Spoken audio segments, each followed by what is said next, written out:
Bismillahirrahmanirrahim. Assalamualaikum warahmatullahi wabarakatuh. Alhamdulillah wasyukru lillah wala hawla wala quwwata illa billah. Ashhadu an la ilaha illallah wahdahu la syarikalah wa asyhadu anna Muhammadan abduhu wa rasuluh. Allahumma salli wa sallim wa barik ala habibina nabiyina Muhammad wa ala alihi wa sahbihi wa man sara ala nahjihi wa ihtada bihadihi wa da'a bida'awatihi ila yaumiddin, amma ba'd. Ma'asyiral muslimin, hafizakumullah, Bapak Ibu yang dimuliakan oleh Allah Subhanahu wa taala. Alhamdulillah, dalam kesempatan yang berharga ini kita diperkenankan oleh Allah Subhanahu wa taala untuk bertemu di awal pekan Ramadan ini. Dan kita masih melanjutkan kajian tentang akidah, tentang tauhid, dan kita sampai pada pembahasan penjelasan tentang tauhidul uluhiyah. Penjelasan tentang tauhidul uluhiyah yang merupakan topik utama dakwah para nabi dan para rasul. Ma'asyiral muslimin, hafizakumullah, beberapa pertemuan yang lalu kita bicarakan bahwa tauhid rububiyah, meyakini Allah Subhanahu wa taala sebagai Rabb karena dialah yang sebagai pencipta, dialah yang sebagai pemberi rizki, dialah yang menghidupkan dan mematikan, maka dialah yang di-Pertuan Agung, dialah yang diyakini sebagai penguasa alam semesta ini. Dan itu semuanya memiliki konsekuensi bahwa Allah Subhanahu wa taala satu-satunya zat yang diibadahi. Dia satu-satunya ilah. Inilah makna pembicaraan kita. Tauhidul uluhiyah, al-uluhiyah hiyal ibadah. Ketika kita bicara tentang mentauhidkan Allah dalam uluhiyah, yaitu mentauhidkan Allah dalam ibadah. Tauhidul uluhiyah huwa ifradullahi ta'ala bi af'alil ibad, mengesahkan Allah Subhanahu wa ta'ala dalam arti semua perbuatan hamba yang dilakukannya ala wajhi taqarrub, dengan pendekatan diri kepada Allah yang disyariatkan seperti doa, nazar, menyembelih, harapan, rasa takut, tawakal, kemudian selalu hati kembali kepada Allah Subhanahu wa taala. Ini hanya untuk Allah Subhanahu wa taala. Dan ma'asyiral muslimin, meyakini bahwa seluruh ibadah yang kita lakukan atau semua perbuatan yang kita lakukan hanya untuk Allah Subhanahu wa taala. Hanya yang diizinkan oleh Allah Subhanahu wa taala dengan syariat Allah Subhanahu wa taala. Inilah makna tauhidul uluhiyah. Dan tauhidul uluhiyah yaitu semua perbuatan kita hanya untuk Allah, semua ibadah kita hanya untuk Allah, merupakan dakwah setiap nabi dan rasul. Perhatikan, Allah Subhanahu wa taala mengatakan dalam surat An-Nahl ayat 36, "Walaqad ba'atsna fi kulli ummatir rasula." Dan sungguh kami utus pada setiap umat seorang rasul. Seruannya satu, "Ani'budullah." Hendaklah kalian beribadah kepada Allah. Wajtanibut taghut, dan jauhilah taghut. Semua nabi dan rasul dakwanya sama, yaitu ani abudullah, sembahlah Allah. Indonesia ini Bapak Ibu merdekanya berkat rahmat Allah. Maka aturannya pakai aturan Allah dalam mengelola negara, dalam menentukan perbuatan itu pidana atau enggak pidana, Allah yang menentukan. Hukuman setiap pidana Allah Subhanahu wa taala yang menentukan. Dalam perkawinan, dalam perdagangan, dalam kemiliteran, dalam olahraga, dalam seni, maka pakai hukum Allah Subhanahu wa taala. Wa qala ta'ala, "Wa ma arsalna min qablika." Wa ma arsalna min qablik.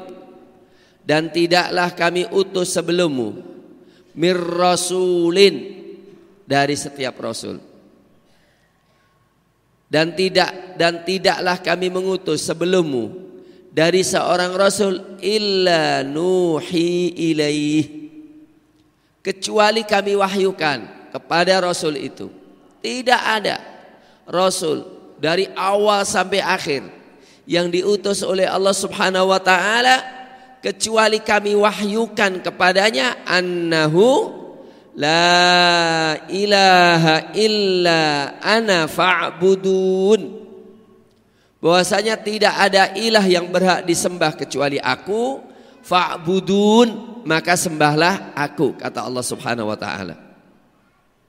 Setiap nabi dan rasul dakwanya cuma satu, yaitu la ilaha illallah. Maka ma'asyiral muslimin, wa kullu rasulin yabda'u da'watahu liqaumihi bil amri bi tauhidil uluhiyah. Semua nabi dan rasul seruannya satu, tauhidul uluhiyah. Jangan menyembah kecuali kepada Allah dan menjauhi semua yang merampas hak Allah. Contohnya di Indonesia ini sampai detik ini, zina di Indonesia tidak dijadikan tindak pidana. Dan zina di Indonesia ini kalau dipaksa, kalau sama-sama seneng enggak.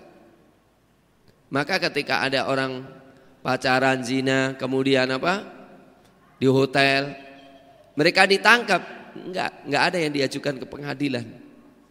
Hanya pembinaan. Karena memang bukan tindak pidana di Indonesia ini.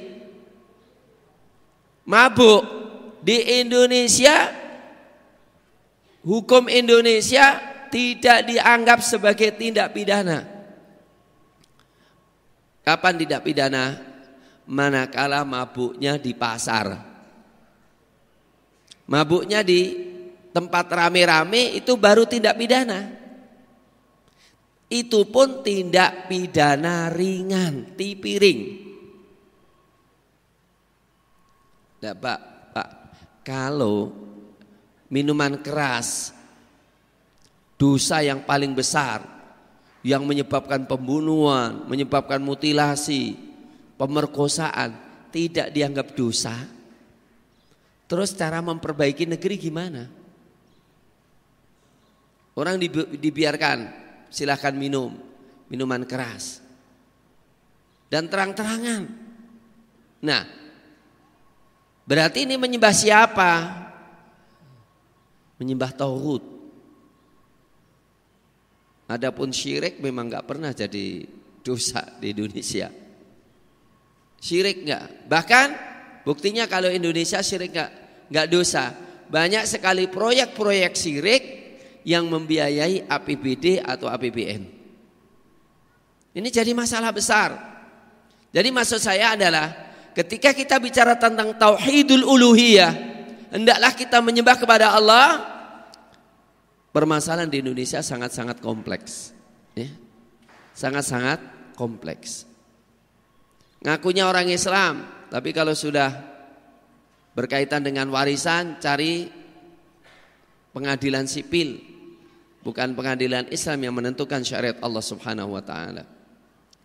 Ma'asyiral muslimin, bahwa tauhidul uluhiyah ini adalah dakwahnya Nabi Nuh dan Nabi Lut, dakwahnya Nabi Saleh, Nabi Syuaib, yaitu semuanya dalam surat Al-A'raf mulai 59 ayat 65, ayat 73, ayat 85 sama.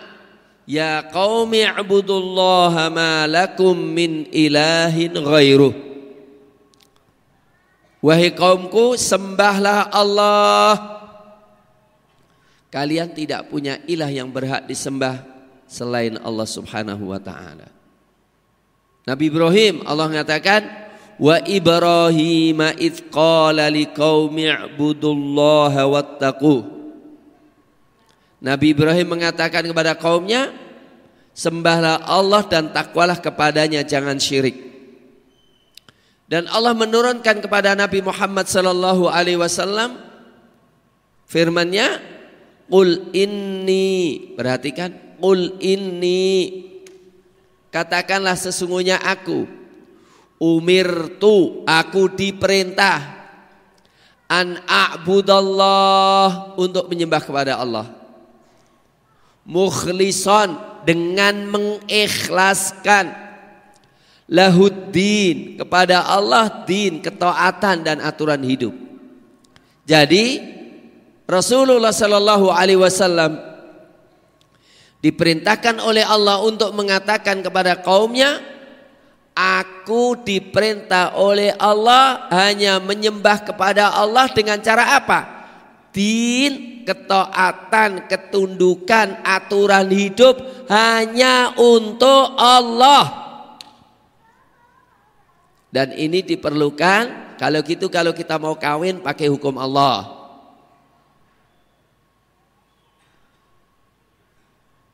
Saya melihat dewasanya anak sekarang ini kelihatannya jauh lebih cepat daripada dewasanya anak dulu ya. Leres Pak?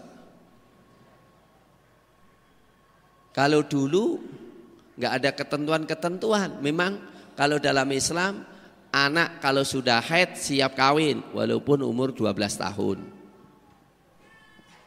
Anak itu sudah siap kawin walaupun usianya baru 15 tahun.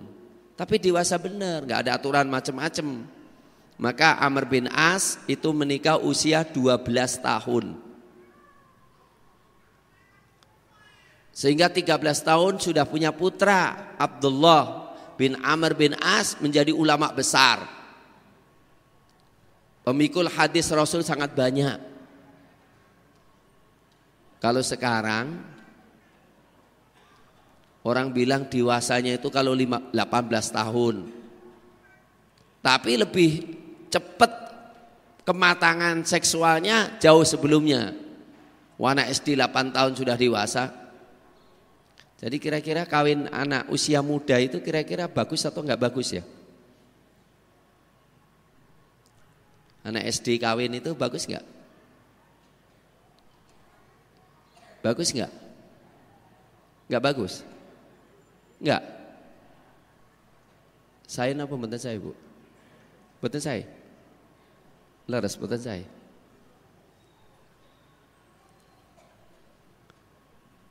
Kalau Islam itu anak harus memahami sesuai dengan peringkat kedewasaannya. Dalam Islam yang mimpi berarti udah dewasa. 15 tahun udah mimpi, siap menjadi bapak, siap bisa bekerja. 12 tahun udah mimpi, udah haid, ya sudah siap jadi ibu. Saya mungkin gini Bu, saya tidak membolehkan anak kecil dipaksa kawin, itu dosa. Jadi kalau anak kecil 12 tahun dipaksa kawin, maka orang tuanya kemudian suaminya dipenjara. Karena apa? Memaksa kawin. Tapi kalau anak sendiri ingin kawin, kemudian yang mengawini ada, dosa enggak? Dosa enggak? Yang ada kemarin saya puji di penjara gara-gara kawin dengan anak umur 12 tahun. Tapi di Gunung Kidul banyak anak-anak 12 tahun nuntut pengadilan supaya cepat dikawinkan karena memang sudah hamil duluan. Nah, ini harus kita kembali pada syariat. Ya. Kembali kepada syariat. Maka pendidikan Islam itu mestinya 18 tahun itu sudah dewasa. Sudah bisa ngomong dengan bapaknya, Pak, aku udah gede, udah dewasa, udah mau kawin, nggak perlu bapak biaya saya lagi. Kalau belum itu berarti pendidikannya belum Islam itu. Belum sempurna maksud saya. Nah, kembali lagi maksud saya, masalah kawin pakai hukum Islam. Kalau mau dagang di pasar nggak boleh pakai riba. Di pasar babi nggak boleh dijual. Cukup menarik. Kemarin ada gambar sangat menarik sekali.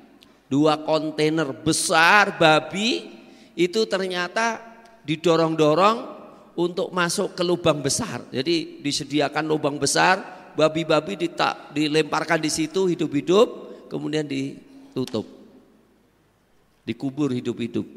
Karena ternyata babi menyebarkan penyakit yang sangat berbahaya ini di sebagian Cina. Ya. Saya ada videonya itu, nggak kuat lihat itu. Artinya apa? Kalau kita menyembah kepada Allah ya dagangnya pakai dagang Islam. Kalau nikah, nikah Islam. Kalau olahraga, olahraga Islam. Kalau pakaian, pakaian Islam. Ini ternyata ma'asyiral muslimin perintah Allah kepada nabinya. Qul inni umirtu an a'budallah mukhlishan lahuddin. Menyembah kepada Allah dengan cara apa? Mengikhlaskan, memurnikan din untuk Allah Subhanahu wa taala. Bahkan berperangnya Rasul dalam rangka untuk mengantarkan orang kepada tauhid ini. Umirtu an uqatilan nas. Aku diperintahkan untuk memerangi manusia hatta yashhadu alla ilaha illallah. Sehingga mereka bersaksi bahwa tidak ada ilah yang berhak disembah kecuali Allah. Artinya Nabi sendiri tidak boleh dijadikan Tuhan. Yashhadu alla ilaha illallah wa anna Muhammadan Rasulullah. Bahkan Nabi Muhammad itu bukan Tuhan. Nabi Muhammad itu Rasul dan hamba. Maka tidak boleh mengkultuskan Rasulullah. Tapi harus menghormati Rasulullah. Mengikuti apa yang dikatakan Rasulullah. Karena yang dikatakan Rasulullah adalah dari Allah Subhanahu wa ta'ala. Ma'asyiral muslimin. Wa awwalu wajibin alal mukallaf. Dan pertama kali kewajiban atas orang mukallaf. Mukallaf itu apa, Bu? Apa itu mukallaf? Mukallaf itu daripada taklif. Taklif itu beban. Mukallaf itu adalah orang yang cakap hukum. Orang yang sudah terkena hukum. Dikatakan dia perbuatannya haram atau halal, dosa atau pahala, wajib atau haram. Pertama kali mukallaf itu adalah kalau wanita sudah haid itu sudah mukallaf. Repotnya haidnya sekarang umur 8 tahun udah haid ya. 9 tahun udah haid ini untuk putri, anak putri itu sekarang ini. Makanannya macam-macam sih, masa hamburger dan lainnya. Nah kalau laki-laki sudah mimpi, ya. Ini ibu-ibu perlu tanya pada anaknya, sudah haid atau belum? Bapak-bapak juga tanya pada anaknya, udah mimpi basah belum? Kalau sudah, itu namanya sudah mukallaf. Nah, ketika awal mula seorang mukallaf harus paham dengan syahadah la ilaha illallah dan mengamalkan syahadah itu. Allah mengatakan dalam surat Muhammad ayat 19, fa'lam ilmuilah annahu la ilaha illallah. Ketahuilah bahwasanya tidak ada ilah yang berhak disembah kecuali Allah. Wastaghfir lidzambik, dan mintalah ampun untuk dosamu. Ma'asyiral muslimin, orang yang mentauhidkan Allah itu orang yang paling merasa banyaknya dosa, banyak istighfar. Karena apa? Ketika kenal Allah, benar-benar akan memahami hak Allah yang sangat agung terhadap diri kita. Sehingga apa? Selalu istighfar. Amalan soleh sebesar apapun dianggap belum apa-apa. Tapi yang sering terjadi, orang itu kalau sama Allah ya, tidak merasa besarnya keagungan Allah sehingga istighfarnya kurang. Salah satu contoh ini ada anekdot yang cukup menarik. Ada seseorang, ini gambaran. Ada seseorang sedang marah dengan ibunya, maka dia pergi. Ketika pergi dia tidak bawa duit, tidak bawa apa. Ini masalah anak kecil kok gitu kan. Kemudian setelah itu dia lapar, ingin makan tapi nggak punya duit. Akhirnya dia duduk aja di dekat warung, tapi pesen juga tidak, karena nggak punya duit. Lama-lama pemilik warung tahu, nak engkau lapar ya, engkau ingin makan, iya tapi aku nggak punya duit. Akhirnya dikasih 1 piring. Lahapnya luar biasa, terima kasihnya luar biasa. Kemudian disampaikan, nak engkau ini kan nggak ada apa-apa, kok terima kasihnya begitu luar biasa. Ibumu yang ngasih makan tiap hari, engkau nggak terima kasih, malah marah. Nangis orang itu. Kemudian pulang. Nangis, minta maaf kepada ibunya yang tidak berterima kasih. Kita mohon maaf, ada seseorang yang sakit, kemudian didekati orang Kristen, dikasih biaya obat masuk Kristen, padahal cuma itu sekali. Gilirannya Allah yang ngasih makan tiap hari, tiap detik, tiap menitnya. Taat kepada Allah tidak sebesar taat kepada manusia. Nah, ini ma'asyiral muslimin, untuk itu kata Allah, wastaghfir lidzambik. Banyak istighfarlah kepada Allah karena hak Allah itu begitu agungnya. Untuk itu Rasulullah istighfarnya kepada Allah itu paling banyak. Setiap kali duduk gini, Rasul beristighfar kepada Allah 100 kali. Kata Ibnu Umar, aku menghitung istighfarnya Rasul setiap majlis lebih daripada 100 kali. Rabbighfirli wa tub alayya innaka antat tawwabur rahim. Wa awwalu ma yu'maru bihi man yuridu dukhula fil Islam an-nutqu bisyahadatain. Pertama kali kalau orang masuk Islam mengucapkan syahadatain. Untuk itu tauhidul uluhiyah adalah tujuan dakwahnya para nabi dan para rasul. Uluhiyah itu dari kata kalimat Allah. Karena Allah yang memiliki uluhiyah, Allah yang memiliki hak diibadai. Karena Allah satu-satunya yang al-ma'bud, yang diibadai. Selain Allah semuanya al-abid, yang beribadah. Ma'asyiral muslimin, abdun itu adalah sifat mulia seorang manusia. Jadi al-abdu itu sifat hamba. Haitsu innahu yajibu alaihi ayya'budallaha mukhlishan fiddin. Kenapa kok kita disebutkan hamba ya? Semua kita hamba. Hamba itu mulia atau enggak mulia, Pak? Tergantung hamba siapa. Kayak pembantu. Ibu-ibu kalau ada seseorang ngelamar, kemudian ibu tanya, "Mas, kerjanya apa?" "Namun pembantu, Pak." "Bu." Diterima enggak?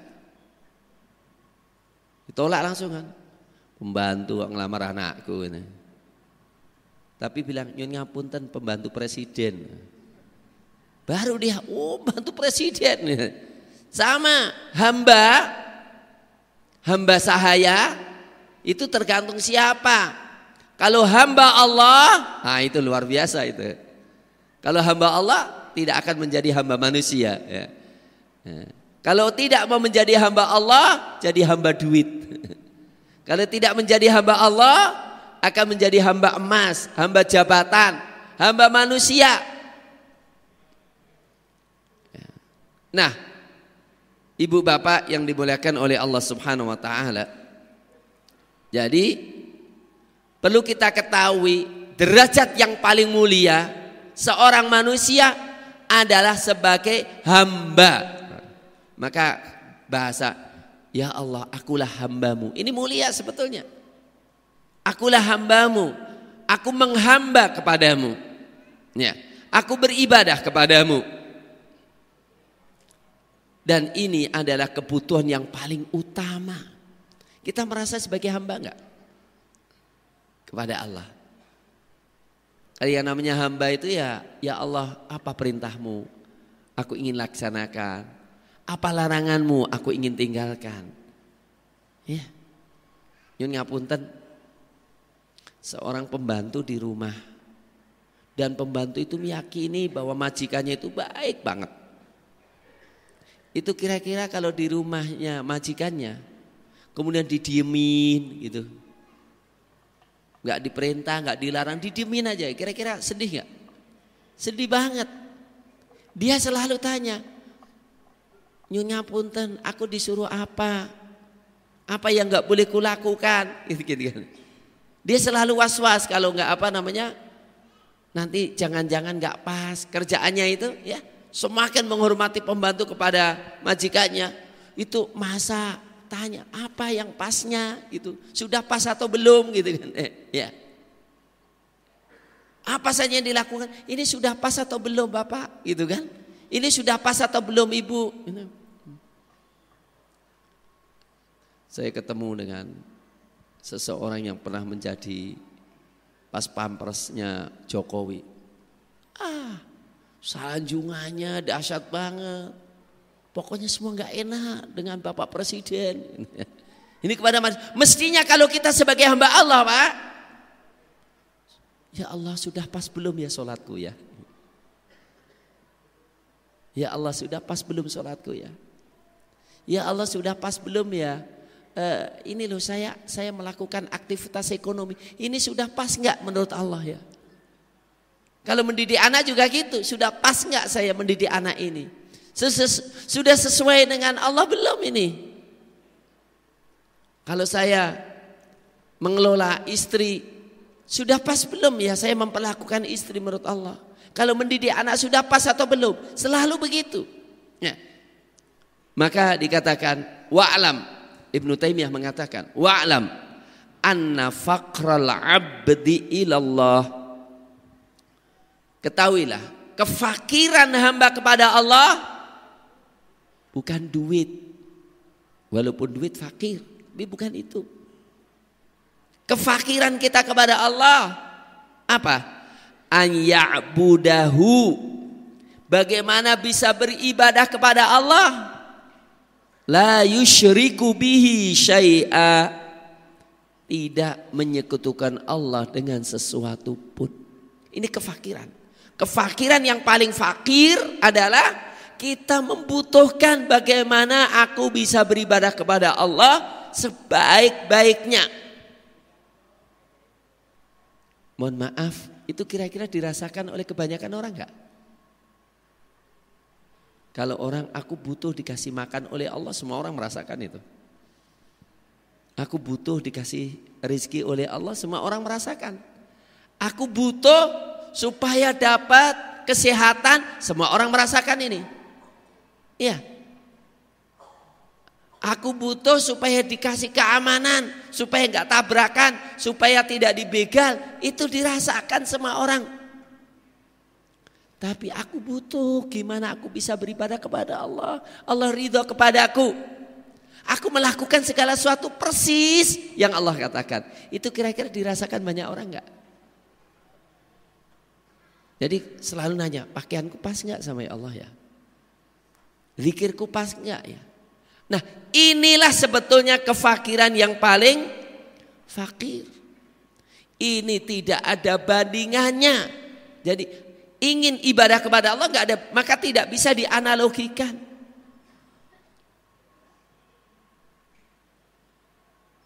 Iya, mestinya gini Bu. Kebutuhan orang untuk ibadah kepada Allah mestinya jauh lebih besar daripada butuh makan dan minum. Mohon maaf, kalau kita nggak makan sehari tapi nggak dapat, terus kedua hari nggak dapat, kira-kira gimana? Ketiga hari udah kelenger ya. Nah, orang ketika kepada makanan merasa membutuhkan, maka orang itu merasa rindu. Kalau nggak sholat, kalau nggak baca Quran, kalau nggak zikir, ada sesuatu yang hilang dalam dirinya. Mestinya apa? Kebutuhan kita untuk sholat, kebutuhan kita untuk zikir jauh lebih besar daripada kebutuhan kita. Dan itu dirasakan. Fa inna haqiqatal abdi qalbuhu wa ruhuhu.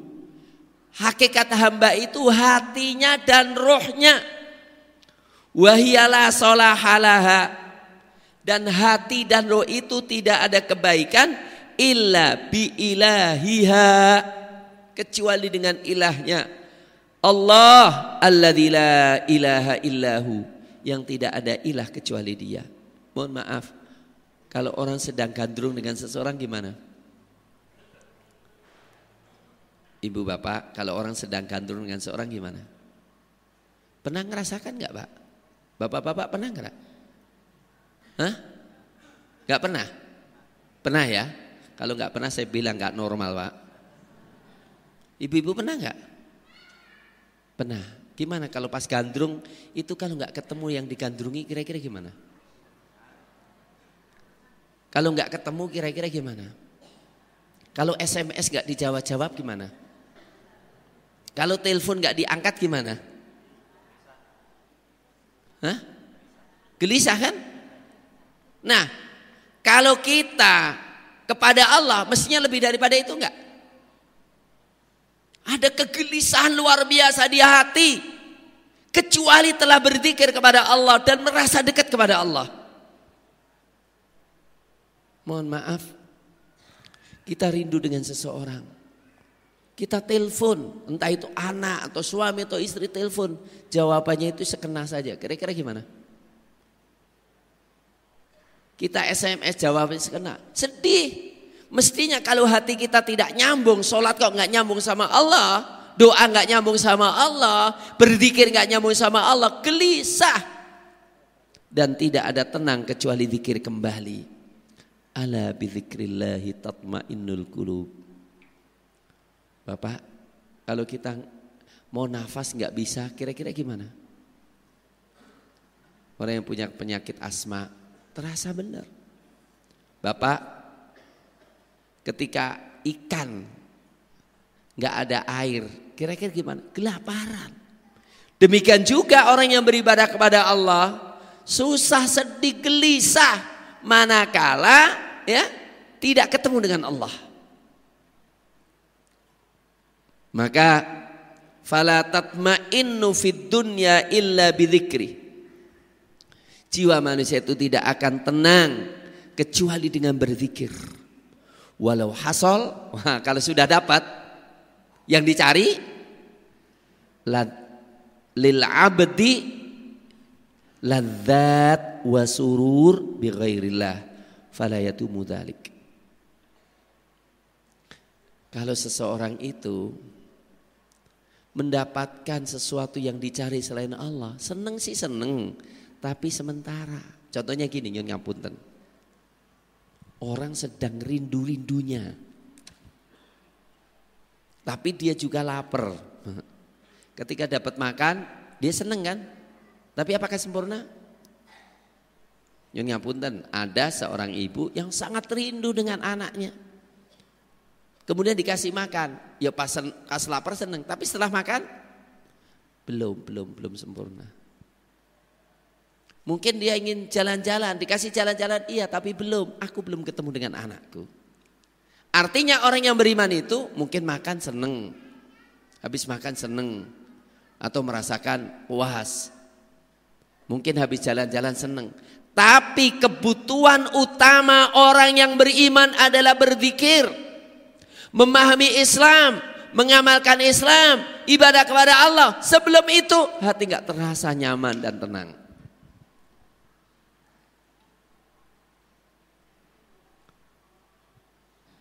Iya, kalau makanan satu bisa pindah ke yang lainnya. Kalau manusia bisa pindah satu pada yang lainnya. Apalagi kalau seorang punya anak banyak Pak ya. Gak dapat satu anak satunya, gak dapat satu-satunya. Tapi kalau Allah tidak mungkin kecuali hanya dengan satu, yaitu Allah Subhanahu wa taala. Nah, inilah ibu-ibu, bapak-bapak yang dimuliakan oleh Allah. Bagaimana kita ini tidak akan tenang kecuali beribadah dengan syariat Allah, berjualan dengan syariat Allah, menikah dengan syariat Allah, mendidik dengan syariat Allah, ya. Dalam seluruh aktivitas dengan syariat Allah. Ini adalah dakwahnya para nabi dan para rasul. Ini adalah asas bangunan Islam, bangunan amal. Tanpa ini maka seluruh amalan tidak akan baik. Jadilah terjatuh kepada kesyirikan. Innallaha la yaghfiru ayyushraka bih. Allah tidak mengampuni dosa syirik. Walau asyraku, kalau mereka menyekutukan Allah, surat Al-An'am ayat 88, subhanallah. Ayatnya luar biasa Pak. Allah bicara Nabi Rasul, Nabi Nuh, Nabi Lut, Nabi Yunus, Nabi Sulaiman. Terakhir kali, walaupun itu nabi-nabi Pak, Allah mengatakan, walau asyraku, kalau nabi-nabi itu syirik, lahabita anhum ma kanu ya'malun, maka hancurlah amalan mereka. Walaupun kita itu Islam, tapi kalau dalam masalah ekonomi nggak pakai Islam, masalah keluarga nggak pakai Islam, masalah hiburan nggak pakai Islam, maka la habita anhum ma kanu ya'malun.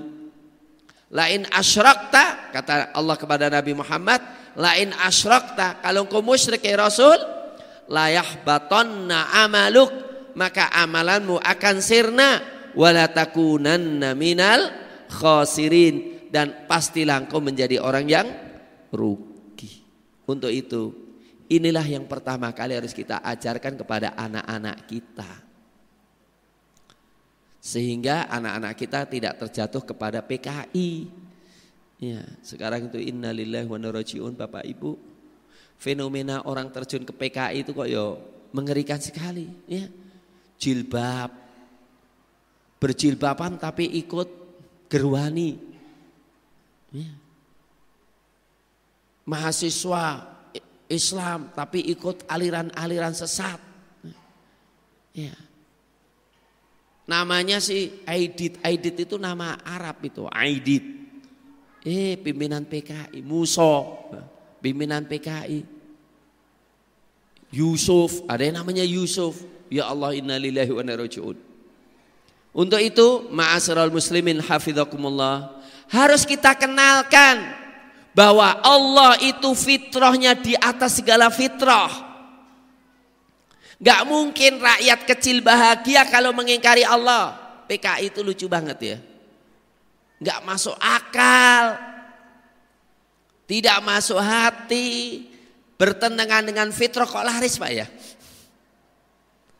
Tipuannya apa? Kita berjuang untuk kaum proletar, kaum marginal, untuk buruh dan tani. Tapi isinya apa? Ingkari Tuhan, ingkari Allah, ingkari akhirat. Kok banyak yang ikut? Loh masa Allah kok diingkari? Afillahi syak? Apakah dalam zat Allah kalian ragu-ragu? Maka pertama kali anak kita harus kenal Allah. Harus beribadah kepada Allah. Wa'budullaha wa la tusyriku bihi syai'a wa bil walidaini ihsana. Kenal dengan Allah, beribadah kepada Allah, mengetahui hak orang tua dalam berbuat ihsan. Wa qadha rabbuka alla ta'budu illa iya. Allah telah menetapkan janganlah kalian beribadah kecuali kepada Allah, wa bil walidaini ihsana. Ya, bayangkan surat An-Nisa 36, surat Al-Isra ayat 23, dan surat Al-An'am ayat 151 sampai 153. Ini wasiatnya Rasulullah. Qul ta'alau atlu ma harrama rabbukum alaikum alla tusyriku bihi syai'a. Kemarilah aku bacakan kepada kalian yang diharamkan oleh Rabb kalian kepada kalian. Jangan menyekutukan Allah. Jangan Allah dibanding-bandingi. Tapi real di lapangan, Pak, nyun ngapunten, kalau kita nggak minum sehari terasa haus nggak? Terasa haus nggak? Saya tanya, tapi kalau nggak baca Quran sehari terasa haus nggak? Jiwa terasa haus nggak? Kalau orang nggak minum 2 hari kira-kira kelenger nggak, Pak? Kelenger. Tapi kalau orang nggak baca Quran 2 hari kira-kira kehausan enggak? Bingung nggak? Enggak. Bingung, Pak? Alhamdulillah, berarti udah bagus-bagus, sudah berhasil lah. Jadi pokoknya sehari nggak baca Quran tuh gelisah sampai dia baca Quran, itu baru berhasil kita. Iya. Kalau semalam tidak tidur itu kira-kira gimana? 2 malam nggak tidur kira-kira gimana? Semalam nggak qiyamul lail kira-kira terasa ada yang hilang nggak? 2 malam nggak qiyamul lail terasa ada yang hilang nggak? Nah baru. Kalau terasa ada yang hilang, tidak mau kecuali qiyamul lail, oh berarti udah berhasil pengajian ini. Alhamdulillah ya, alhamdulillah. Tapi ma'asyiral muslimin, ya, yang harus kita katakan adalah jangan sampai kita menyekutukan Allah. Di antaranya apa? Ya, kalau sakit gigi kayak saya sekarang ini terasa. Ya. Tetapi ketika sakitnya sakit hati, banyak maksiat, nggak sedih, nggak terasa sakit, itu masalah itu. Nah, ketika orang memberikan hadiah kepada seseorang yang dimuliakan, ibu mau ngasih kado kepada orang yang sangat dimuliakan, itu kalau waduh ternyata bungkusnya nggak pas, itu sedihnya luar biasa. Lah kita infak, kita sholat, kita baca Quran, kita persembahkan kepada Allah, maka kalau kurang kita merasa sedih. Nah ini, jadi pertama kali yang harus kita lakukan dalam kehidupan ini adalah tauhid al-uluhiyah. Selanjutnya, ma'asyiral muslimin, makna syahadatain. Pertama kali yang kita lakukan adalah syahadatain. Apa itu syahadatain? Makna asyhadu alla ilaha illallah. Ini pertama kali yang kita ucapkan. Kalau kita mengucapkan asyhadu alla ilaha illallah dan benar-benar kita mengucapkan dengan makna yang benar, Bapak Ibu, luar biasa. Perhatikan nih. Selama ini kan banyak orang ingin cari doa yang mujarab, Pak ya. Apa Pak Kiai doa yang mujarab itu? Minta ijazah dari kiai supaya doanya terkabulkan. Apa kata Nabi Musa alaihissalam kepada Allah? Alimni syai'an ad'uka bihi. Ya Allah, ajarilah aku doa yang aku bisa berdoa kepadamu dengannya. Apa kata Allah? Qul la ilaha illallah. La ilaha illallah. Kata Nabi Musa, ya Allah, semua hambamu tahu la ilaha illallah. Aku ingin aji pamungkas. Ingin kalimat yang lain daripada yang lainnya. Tapi ternyata Allah mengatakan, ya Musa, lau annas samawati sab' wal aradhina sab' fi kifatin. Kalau 7 langit 7 bumi diletakkan dalam daun timbangan. Wala ilaha illallah fi kifatin, dan la ilaha illallah dalam daun timbangan yang lainnya. Lamalat bihinna la ilaha illallah. Niscaya la ilaha illallah Bapak Ibu lebih berat. Kalau kita mengucapkan la ilaha illallah dengan penuh iman yang luar biasa, itu lebih berat daripada langit dan bumi yang 7, Pak. Tapi bukan ucapan la ilaha illallah, tapi makna dalam hati itu yang balik itu. Kayak persis, Pak. Sama apa namanya? Ruqyahnya sama, yang dibaca surat Al-Fatihah sama. Tapi yang satu baru baca Al-Fatihah dikit aja, waduh langsung reaksinya mujarab banget. Ini baca ayat kursi, baca macam-macam tapi menteles saja. Bahkan apa? Setannya bilang, aku lebih hafal daripada engkau. Semakin keder. Nah, ma'asyiral muslimin hafizakumullah. La ilaha illallah itu yang diucapkan Rasulullah ketika ada seorang ingin membunuh beliau. Siapa yang membelamu? Allah. Orang langsung keder, Pak. Dan mestinya la ilaha illallah kita, takbir kita itu menggetarkan musuh-musuh Islam. Asalkan di hati kita benar-benar memahami makna la ilaha illallah itu. Ma'asyiral muslimin. Untuk itu ada satu hadis yang sangat menarik, namanya haditsul bitaqah, sebagaimana dinukil oleh Syekh Muhammad bin Abdul Wahab dalam kitab Tauhid.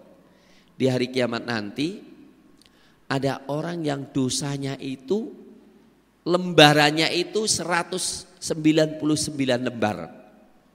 Setiap lembar itu sepanjang mata memandang. Wah, dosanya berapa itu? Dan dia diperlihatkan dosa itu semuanya dan mengakui kalau dia telah melakukan itu semuanya. Kemudian ternyata Allah mengatakan, engkau hari ini tidak dizalimi. Engkau punya satu kebaikan. Apa kebaikan? Ucapan la ilaha illallah Muhammad Rasulullah. Kartu isinya la ilaha illallah Muhammad Rasulullah. Kemudian apa? Kata orang itu, untuk apa ini la ilallah? Kartu ini. Kartu itu untuk apa? Dosaku begitu banyak. Innaka lan tudzlamal yaum. Engkau tidak dizalimi hari ini. Akhirnya la ilaha illallah ditimbang dengan catatan dan ternyata la ilallah mengalahkan seluruh catatan itu. Artinya, mari kita luruskan syahadatain kita. Ya. Syahadatain kita luruskan. Saya ingin tanya, Pak, makna la ilaha illallah maknanya apa, Bapak? Maknanya apa, Pak? Tidak ada ilah selain Allah. Atau tidak ada Tuhan selain salah. Kalau kita mengatakan la ilaha kan menginformasikan tidak ada Tuhan selain. Banyak enggak Tuhan di lapangan, Pak? Banyak enggak? Arcang geladak juga jadi Tuhan. Hawa nafsu juga jadi Tuhan. Maka yang benar bukan la ilaha, tidak ada ilah kecuali Allah. Tidak ada ilah yang berhak disembah kecuali Allah. Artinya apa? Real di lapangan banyak Tuhan, tapi kita ingkari semuanya. Saya mengingkari ketuhanannya duit, saya mengingkari ketuhanannya jabatan. Artinya saya hanya mengakui yang berhak disembah hanya Allah. Dan Tuhan banyak, tapi semua adalah batil. Itu mana la ilallah. Jadi la ilallah bukan tidak ada Tuhan, tapi tidak ada ilah yang berhak disembah secara benar kecuali Allah. Tapi kalau terjemahan itu selalu mengatakan tidak ada Tuhan kecuali Allah. Salah. Karena ada mahdzufnya. La ilaha bukan maujud, tapi la ma'buda bihaqqin. La ilaha yu'badu bihaqqin illallah. Tidak ada ilah yang berhak disembah kecuali Allah. Untuk itu rukun daripada la ilaha illallah, rukun itu apa?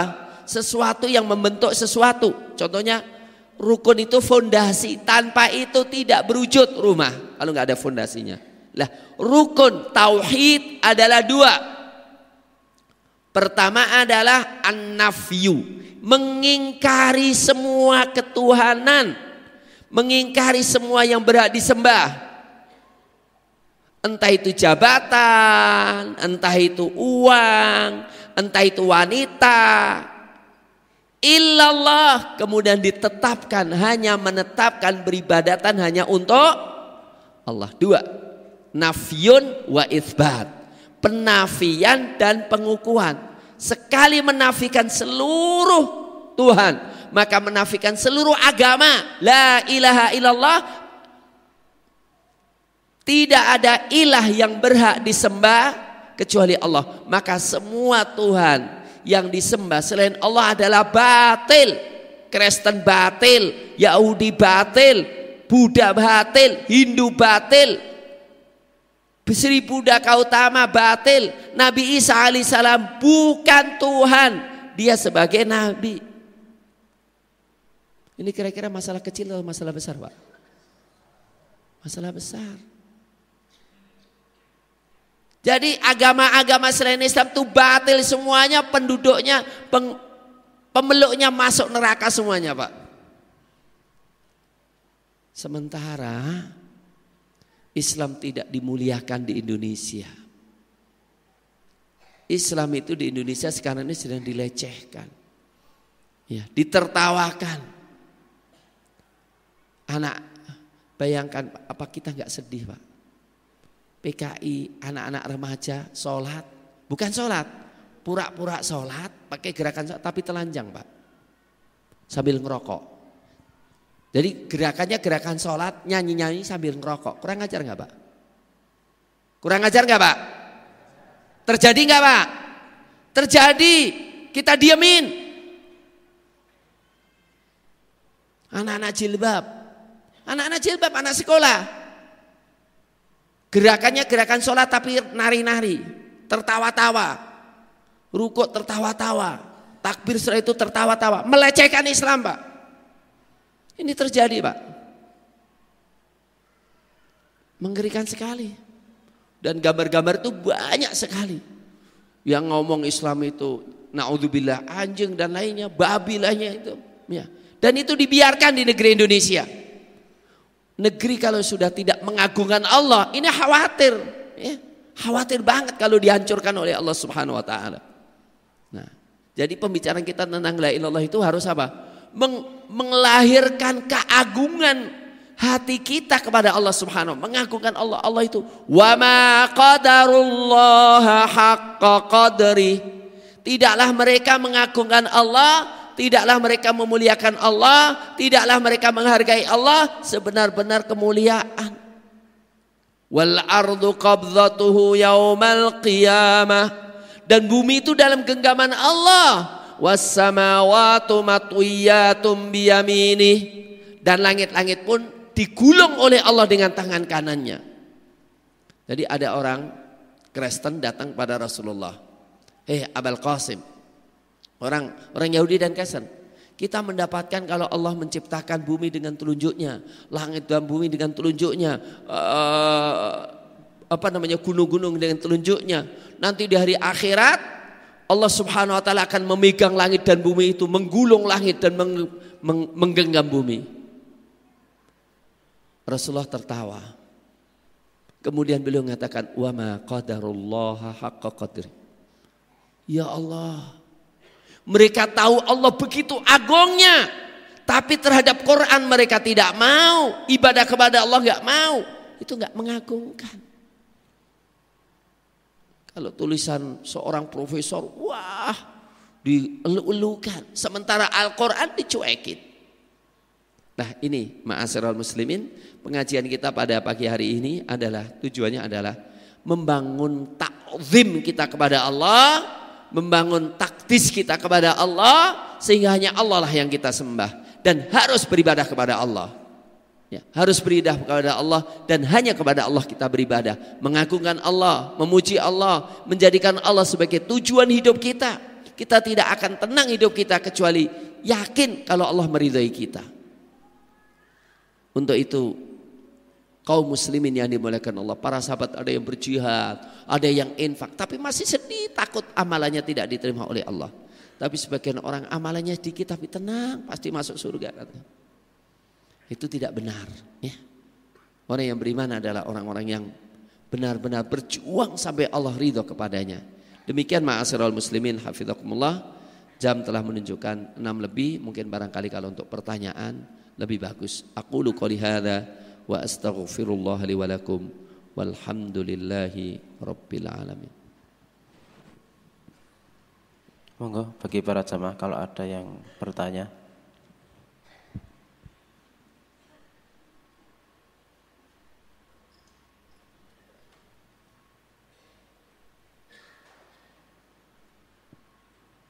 Monggo, tidak ada. Ya, kalau nggak ada terima kasih. Berarti semua udah paham. Dan kalau ada yang saya tunjuk, saya tanya, harus jawab. Ya, paham Mas ya? Apa dalilnya tauhid Mas? Hah? Dalilnya.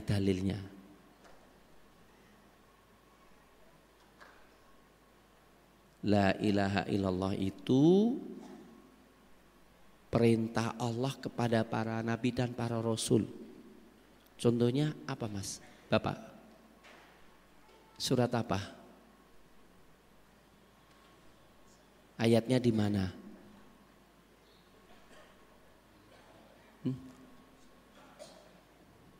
Nah ini kayak gitu. Mari kita punya hasil baru. Hasil barunya apa? Ngajinya nanti bukan ketika ditanya apa? Kata Ustadz Mu'in. Adapun kata Ustadz Syihab demikian. Oh nggak boleh. Tapi apa? Allah mengatakan di dalam surat Al-A'raf ayat 56. Allah mengatakan dalam surat An-Nahl. Dan hadis dalam Sahih Bukhari dari Abu Hurairah. Begitu kalau ngaji kita. Ya. Jadi nanti di akhir tahun ada ujian. Ujian tauhid. Setelah itu ada sertifikat.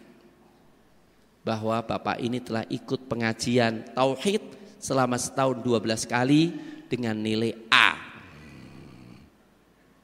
Nanti berikutnya begitu. Ya, ngaji begitu. Sehingga apa? Kita punya ilmu. Sehingga tidak terguncangkan oleh keraguan-keraguan yang dilontarkan oleh musuh-musuh Islam. Ya kan begitu kan? Ini penting Pak, ngaji itu artinya dikaji benar, ya kita pahami benar, ya. Maka kita harapkan catatan jangan lupa, ya. Bukunya ada nggak sih? Nah, ini saya sebetulnya sangat suka kalau ini pakai bahasa Arab, kemudian dibagi, kemudian diterjemahin, disorogan gitu, ngaji sorogan gitu ya. Ya. Kemudian alhamdulillah buku kami yaitu Cahaya di Atas Cahaya, Mishkat, Petunjuk Al-Quran dan Obat Al-Quran telah terbit 400 halaman. Maka saya anjurkan supaya Bapak Ibu bisa membaca buku itu, karena buku itu adalah rangkuman dari sekian lama tulisan-tulisan kita di berbagai macam majalah dan kajian-kajian kita. Sangat bagus saya rasakan ya kalau Bapak Ibu membacanya ya. Demikian, terima kasih. Assalamualaikum warahmatullahi wabarakatuh.